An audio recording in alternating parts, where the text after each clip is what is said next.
સીતારામ સેવા ટ્રસ્ટ માળિયાહાટીના દ્વારા સાતમ આઠમ નિમિત્તે ફરસાણ વિતરણ કરવામાં આવ્યું હતું। સુનિધિ ચેરિટેબલ ફાઉન્ડેશન મુંબઈ તથા ધોળકિયા શાળા રાજકોટના આર્થિક સહયોગથી આ આયોજન કરવામાં આવ્યું હતું।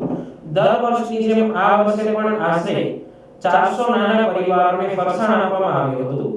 સીતારામ સેવા ટ્રસ્ટ છેલ્લા 60 વર્ષથી અન્નક્ષેત્ર ચલાવી રહ્યું છે, જેમાં મોટી સંખ્યામાં લોકો ભોજનનો લાભ લે છે।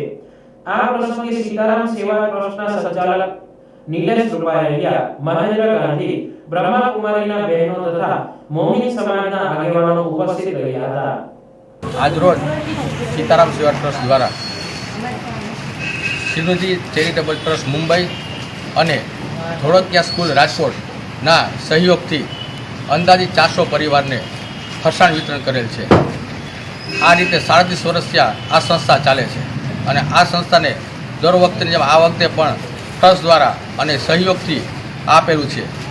આમાં અમારા ચેમ્બર ઓફ કોમર્સના પ્રમુખ મહેન્દ્રભાઈ ગાંધી તેમજ નિહારિકાબેન તેમજ મોમિન સમાજના આગેવાન શ્રી સિરાજભાઈ અમારા આમંત્રણને માન આપી અને અહીં ઉપસ્થિત રહ્યા છે, તેનો હું ખરા હૃદયપૂર્વક આભાર માનું છું અને દાતાઓનો પણ ખરા હૃદયપૂર્વક આભાર માનું છું।